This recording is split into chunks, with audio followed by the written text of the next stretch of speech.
Martin to put pressure. Still with Martin. Can he kick a fourth? He has.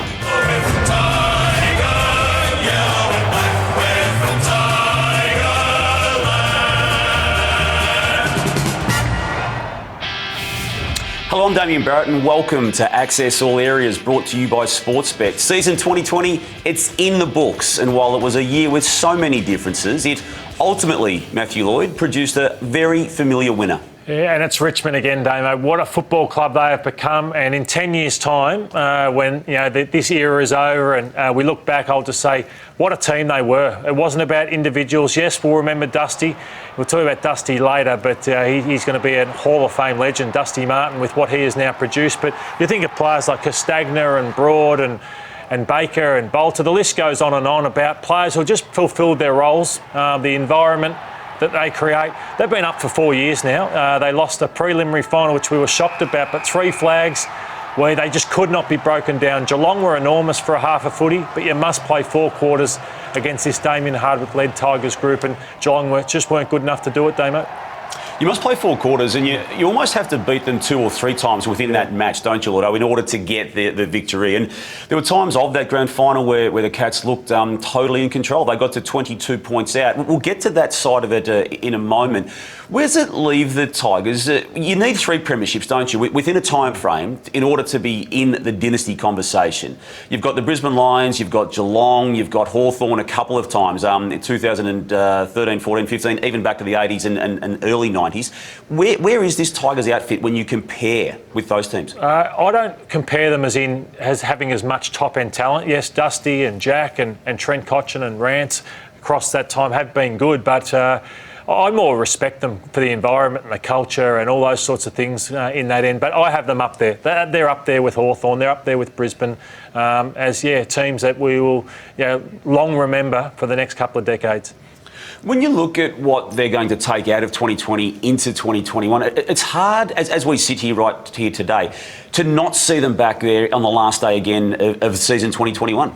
Yeah, apart from probably Trent Cotchin and probably Jack Riewoldt, who are probably getting on a little bit and have had times through the finals where they've been caught a few times and looked a little bit tad slow. I just think the hunger's still there, and while the hunger is still there, they should go in as premiership favourites next year, because Noah Bolter, for example, what a brilliant player, and they've still got a lot of young kids that they drafted, like Riley Collier-Dawkins and a few others, like Sydney Stack, who he learns from this experience, and Coleman Jones and things. They can still add some players. Josh Caddy didn't get a game, so they're right in the mix again, because the hunger just doesn't wane at Richmond. Yeah, Lotto, you mentioned the word culture there. It was questioned on regular occasions throughout 2020. There were off-field issues that were accumulating to the point where it put in jeopardy not just the team's form and potential to win another flag, but also the relationships with the Queensland government and even AFL officials. So we spoke with Dylan Grimes yesterday on the Sunday Footy Show, and he was really deep in taking us behind the scenes on how precarious at certain points they were in the season. I think in the days after the incident where the guys left the hub, and a lot of us were at rock bottom there. Yeah. Absolutely, we felt like that. As a playing group, as a club, we'd been challenged, and we had a huge game. We actually played Geelong that week as well.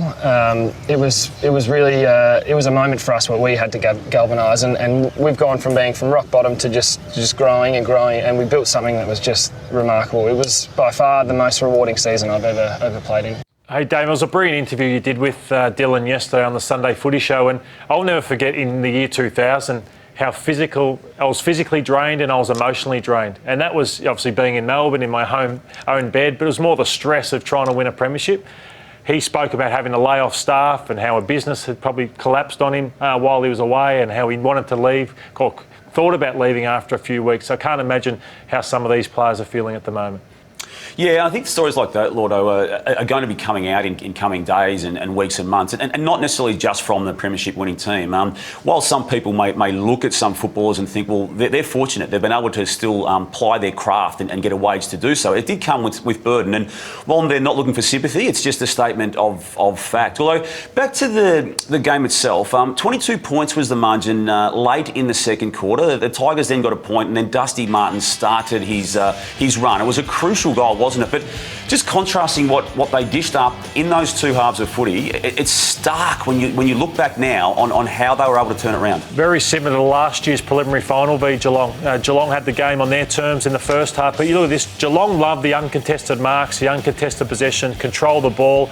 It was always going to be control versus chaos, and Geelong controlled the game early, but look at that. They beat Geelong at their own game, plus 10 uncontested possessions after half-time, plus 8 uncontested marks, dominated at the clearances. And I love your point you made earlier. You've got to beat Richmond a few times over. I thought Richmond's pressure in the first 10-15 minutes was as good as anything I'd seen. They kicked the first 2 goals. Geelong weathered the storm, got through it and looked by far the better side. The ball lived in their front half for the second quarter. But then, again, Richmond got into half-time and found a way, and they turned the screws, got the surge game going. And I thought the old tired legs of Geelong came through in that last half, and they just didn't have the energy or the leg speed to go with Richmond.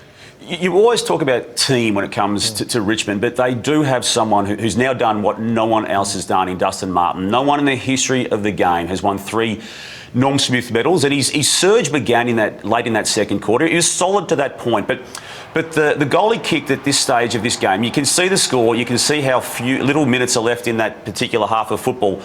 That goal, arguably, Lotto, won the match for Richmond. Yeah, it did. I thought that. And then this was the fourth goal that was just extraordinary. Yeah, that goal just before half time, I thought they were gone, and they needed something special for Dustin. There's not many players who can turn a game themselves individually, and this is Dustin Martin now looking across his 3 Norm Smith medals across 3 grand finals, and just he handles the pressure so well. 29 disposals, 22, 21, but it's the goals that he kicks. There's not many midfielders who kick 10 goals in a season, and Dusty's kicked 10 goals in 3 grand finals. It's just a phenomenal performance from Dustin Martin. It's what separates him from the other midfielders in the game, and will, as I said, have him a legend in the AFL Hall of Fame. Even if he stopped his career now, he is a legend. And what a phenomenal career he's had, and he's got so much left in him still. Lotto, metres gained has become a crucial metric when it comes to analysing how games are won and lost. And Jayden Short there from the Tigers was the clear winner in the grand final of 2020 when it came to that particular statistic. Some really good performances from a couple of Geelong players there, Mitch Duncan and Tom Stewart, who I think were amongst the best players on the ground in the first 2.5 quarters. But that man there, Short, if it wasn't for Martin, he's winning a Norm Smith medal. He is. So I'll never forget Basher Hooley down the track because of his performances on grand final day, and we'll remember Jayden Short for this one. He's now a 2-time premiership player, but it's just the ground that he takes. He doesn't look to go sideways. He'll always look to go forward. There's too much of that lateral kicking in the game at the moment, but he takes yardage, and it was a brilliant performance because Basher Hooley actually, to me, I saw them working on Hooley's calf for 3 minutes pre-game. So he may well have done his calf before the game even started, Hooley. So Short's performance was even greater because Hooley wasn't at his best, and Short certainly stepped up in the biggest game of all. And while he provided the big metres in terms of coverage, Shane Edwards, as he has done now for 260-plus matches of football, Lotto, was so crucial in and around the tight contests, and the deft handballs and the weighting of his disposals just helps set up plays that may not have been there without his skill. Yeah, Damo, you nailed your Norm Smith voting. Martin, Short and Edwards, exactly how I think should have gone. He was, I think, the Tigers' best player in the first half. I thought when they weren't playing well, Edwards was thereabouts, and he was sort of playing good footy. When they weren't, he was starved of opportunity. Edwards was still getting the job done, and I think he's a bit like Mitch Duncan. Because he's got so many stars around him, he doesn't get the recognition that he deserves, but Shane Edwards will go down as one of Richmond's all-time greats. Your former teammate, Damien Hardwick, is now in very rare air. 2 premierships as a player for 2 different clubs, 3 as a coach. It puts him in the all-time great category himself, Lotto. He has a real bond with his players, and what I love about Damien Hardwick is he can hit them hard between the eyeballs, but he also, you can see, he has an empathy and a love for his players, and you can't force that. But you saw Dusty charged to him at the end of the game, and then 3 minutes later he's charged to him again to give him another embrace, and it just shows the respect that they have for Damien. And I know he's done it tough away from his family as well all year, and he 3-time premiership coach Damien Hardwick, 2-time premiership player, 5 premierships he's been involved with now. He's carved out an amazing career.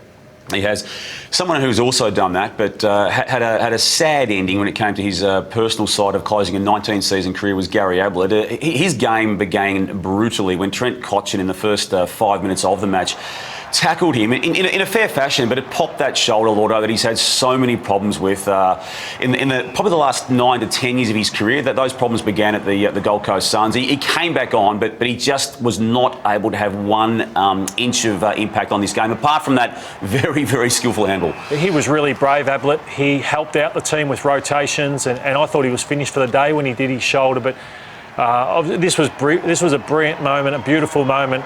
Even Richmond, you look at them on the right-hand side here, they actually tucked their medals inside their jumpers because they wanted to make this moment all about Gary Ablett and the career he has had, but just shows it's a roller coaster ride footy. You have your highs, but you have plenty of lows, and you could see the grimace on Gary's face that he knew emotionally, I can't be at my best in this grand final, and physically I can't be at my best. But as I said, talk about Hall of Fame legends. Gary goes straight in and will be in the argument as the greatest player that the game has ever seen. Yeah, it was a really powerful moment, that Richmond parade of Ablett off the ground. Lotto, Paddy Dangerfield playing forward ultimately helped Geelong Footy Club to get into a grand final. It was a key move made throughout 2020 regularly. Ultimately, though, it didn't work on the biggest day. I don't know if they'll ever come out and say he was injured or what the reason was, but he had to go into the midfield. They hadn't got the ball down there. It was all about Richmond in that third quarter, yet Paddy Dangerfield just stayed in the forward line, and then he went off at the 25-minute mark and sat on the bench for a while when I reckon he would have been pretty fresh. So Chris Scott coached the lights out this year, but I think he'd look back on this one and say, I needed to get Dangerfield into the midfield at about the 7-8 minute mark of the third quarter because the game was slipping away for them pretty early on in that third quarter. Effectively in the same passage of play that Ablett was tackled by Cotchin, Nick Flosson was connected by Paddy Dangerfield. Now, I didn't have an issue with it, although other people may have. He was ultimately being cleared by the match review office. So I felt he was going for the ball, the arm was already raised, and yes, it clearly is the reason that Flosson was concussed and rendered ineffective for the remainder of the game. I didn't have a problem with him being officially cleared. Yeah, happy to give him the benefit of the doubt. Some will say there's a second motion, but this is a split-second decision, and he was just trying to protect himself at that period of time, and it was unfortunate for Nick Floston, but I think they made the right decision, the AFL, on that one. They got to the grand final, the Cats. Some list changes will occur. You've mentioned the Ablett retirement. We're yet to get official notification around what happens with Harry Taylor and also Henderson, and it's possible that both of those players will follow Ablett out. They will get Jeremy Cameron in. They are likely, almost certain, to get Sean Higgins in. There is also interest too, Lotto, in Isaac Smith. So they've got 3, as well as all of that, draft picks, high-end, first-round draft picks to take into this year's draft as well. They're going to be thereabouts again, surely. Yeah, they are. I think they're in a wonderful position, and that's what great clubs do, like Richmond and Geelong. They have one eye on the present and they have one eye on the future, and that's what Geelong have done really well with a healthy draft position to come in. But one thing I wouldn't go for Higgins and Isaac Smith. I think it's one or the other. I think Higgins comes in as a nice replacement for Gary Ablett in that half-forward role. But I think Isaac Smith, I think they're an ageing list in that regard. So I just think when you've got that many 30-year-olds on your list, I don't think they should bring in both Higgins and Isaac Smith. And I think Higgins is the one. Yep. The night grand final worked, Lordo. I was there. I was fortunate enough and privileged enough to be one of the about 30,000 people in that stadium. I thought Stockdale there from Wolf Mother lit the joint up. I thought that was a magnificent rendition pre-match, and then Shepherd at halftime too. Look, people can criticise it and they can say it's not what they want because of the tradition side of the game, but to me it worked, and I cannot see us going back to a day grand final. Your take?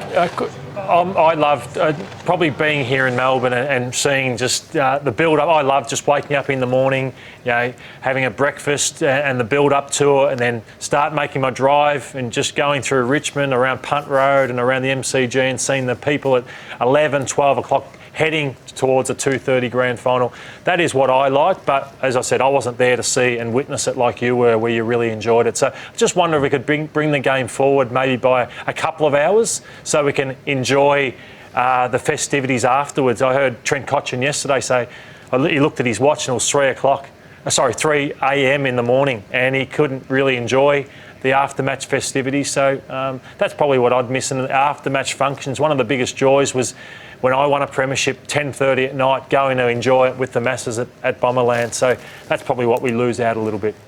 You're having one or two of those Bacardi breezes you're famous for there too, Lordo. Hey, that's the grand final itself. Season 2020. Who was the most surprising team in your eyes? For me, it was Port Adelaide. They were on top from round 1 all the way through to round 18, and I think they had a really good blend of youth and experience. And the way they played against Richmond in a prelim and Geelong in a prelim, they will walk away and say, we were arguably the second best side because we took Richmond right to the end and nearly could have beaten them. So I think they only get better. Butters, Rozee, Dersma had a huge final series. Dixon's only going to get better, I think. So if they can land probably a bigger size key defender, maybe over this off-season, I think they just about have everything covered. I had Port in that category as well. When it comes to most disappointing... GWS for me, to be in a grand final 12 months ago, to come crashing down. Their season never got going. They had a captain that had to be dropped late in the year, and they've now had 5 players who have left them in this off-season. They are the biggest disappointment for me. Who have you got? Yeah, look, I've got GWS there, and to me, North Melbourne's mess of a 2020 season, seeing them finish second last, I think they're in that conversation as well. But absolutely, GWS being the main disappointment of the year. A lot of recruits. One club went hard on recruits. Who have you got in the Recruit of the Year stakes? I thought Dan Butler was a solid player. I never thought he could be a game winner like he was at St Kilda. He dropped off late in the year, but he was certainly close to All-Australian selection with what he did at St Kilda this year. Richmond probably saw him behind other players, in guys like Castagna and Rioli, but he's nearly the best of all of them, even though they won a premiership. But over the journey, Damo, I think Jack Martin will be the recruit over the next 10 years. I think that to get him for nothing pretty much, his body's got a lot fitter. He's going to play in big crowds. I think he will be the recruit over the next 10 years at Carlton. Hard to argue those two. I wouldn't mind throwing in an Ed Langdon for a special mention when it comes to that particular category. Last one, the team that you are now picking to fly upwards in the ladder on 2021. The West Coast Eagles for me. I think that, yes, they've got an ageing list as well, but they just did not handle hub life whatsoever. You were onto it pretty early. Adam Simpson probably didn't handle it. But I think with back on their home deck where they don't lose too many games, I just think, as I said, just never got going for me, the West Coast Eagles, and they have too much talent on that list not to win a couple of finals next year. The pressure never eases in this game, and there's a lot of clubs under pressure when it comes into trade period and the draft period thereafter. Essendon, Lordo, your club, is one that's clearly going to be faced with some difficult decisions, both with players coming in and out. Yeah, they have to be really careful. Essendon, they've lost Saad, they've lost Danaher, and they've lost Fantasia, and they've obviously had Jai Caldwell, a young GWS giant who's nominated Essendon as his club of choice, and Josh Dunkley. The noise gets louder that he may request a trade to go to Essendon, even though he's still got a couple of years left on his contract. So they've just got to be careful with all this money that they've got, with Saad leaving and Danaher leaving and Fantasia leaving, that they don't overpay for players. And they've also got a forward line that probably, without Danaher, I know he hasn't been there, but how can they kick a winning score? So they've got to look at how they can function in that forward line as well. So I think they're under most pressure, Damo. Would you agree with that? Yeah, I do. Although they've got to get deals done. They historically make it difficult for other clubs, and they hate it when we in the media say that, but it's just a statement of fact. You've mentioned the need for a forward. Ben Brown has attracted some serious interest now from Melbourne, and that's where I feel that player is headed. Do you see him as a potential match for Essendon? I do see him as a match for Essendon. If they've gone Caldwell and possibly Dunkley, it's sort of two similar players to me, inside midfielders who want to be there over the journey off the back of Shield and Devon Smith. So I hope they've got an ace up their sleeve, Damo, with a key forward that they've worked on, because they would have realised all year that Danaher was going to leave. So I hope that they've got someone that they've in mind, and Ben Brown may be the man. Now, Lordo, we love a fresh airing on this show, and we got one on the biggest day of the year when the big Richmond ruckman went up to get his premiership medal. He's an absolute warrior, Toby Nankervis, but yeah, he was fresh aired by the youngster who only wanted a hat really, but they know their roles, these players, and they saw he got burnt by a young kid, but Dusty and Jack were on Bolter were on site there, ready to give him that handshake that he missed out on. Thanks for your involvement, as always, with Access All Areas in season 2020. And I'm assuming we'll be back next year, 2021, with more Access All Areas.